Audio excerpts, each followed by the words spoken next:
Now students, in the continuation of the previous video, I shall have to start the remaining parts of the novel Emma.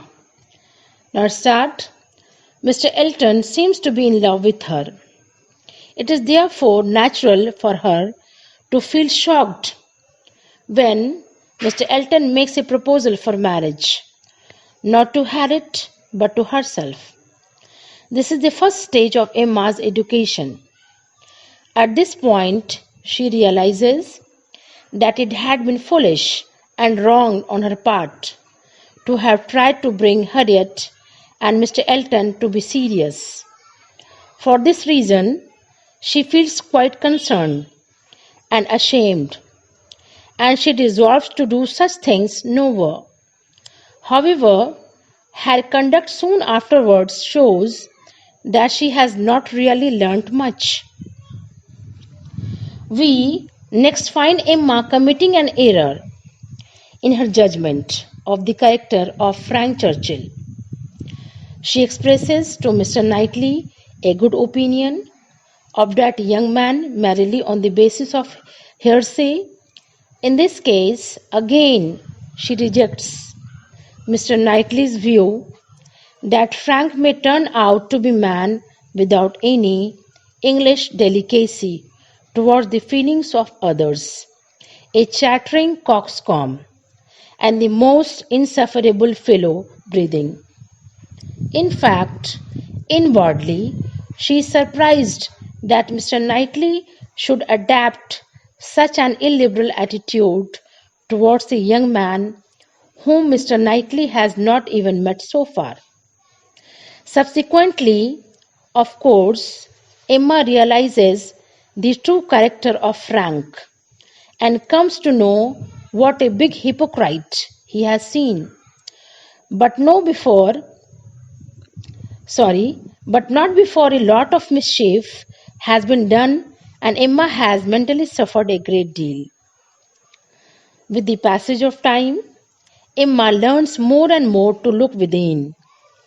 At one stage, for instance, she realizes that there is no charm equal to tenderness of heart is deficient.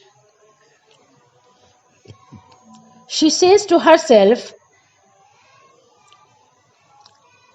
warmth and tenderness of heart, with an affectionate open manner, will beat all the clearness of head in the world for attraction. It is tenderness of heart that makes her father and sister so popular. Thus, Emma is able to find fault with herself and in this way to arrive at a greater understanding of herself. Her misjudgment of Frank's character involves Emma in another embarrassing situation also. Feeling still her own responsibility to find a situation husband for Harriet and having dismissed the possibility of herself marrying Frank and Harriet, and she feels very hopeful of success in this direction. She builds her hope largely on the very flimsy ground of an incident in which Frank has rescued Harriet from the gypsies. In doing so, Emma acts truly like an imaginist, allowing her fancy to have the better of her understanding. Early in the novel, Mr. Knightley has expressed his view that Emma is led more by fancy than by her understanding.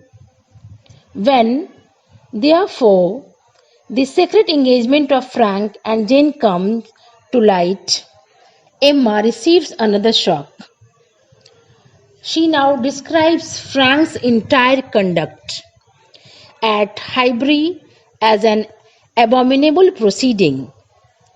Frank had flirting with herself while having been actually engaged to another woman. Speaking to Mrs. Weston, she now accuses Frank of a complete lack of integrity and the want of a strict adherence to truth and principle, which a man should display in every transaction of his life. Frank now completely sinks in her opinion.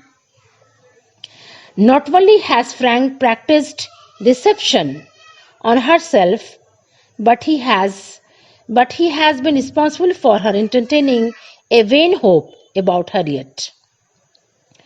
Emma proves to be utterly wrong in her judgment of the feelings of Harriet, with whom she is so intimate.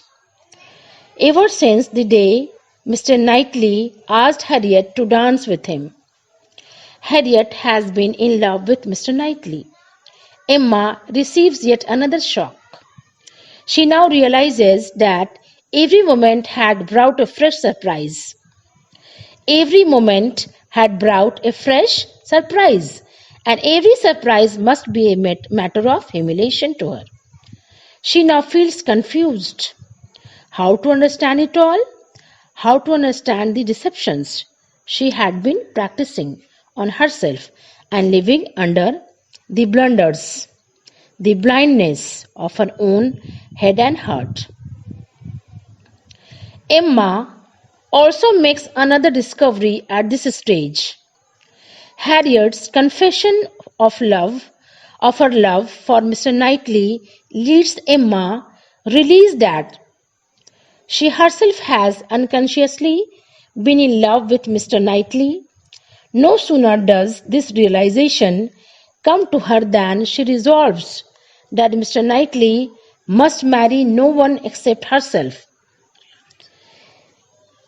In this interest of her own happiness, and in that of Mr. Knightley's also, Harriet's feeling must be ignored.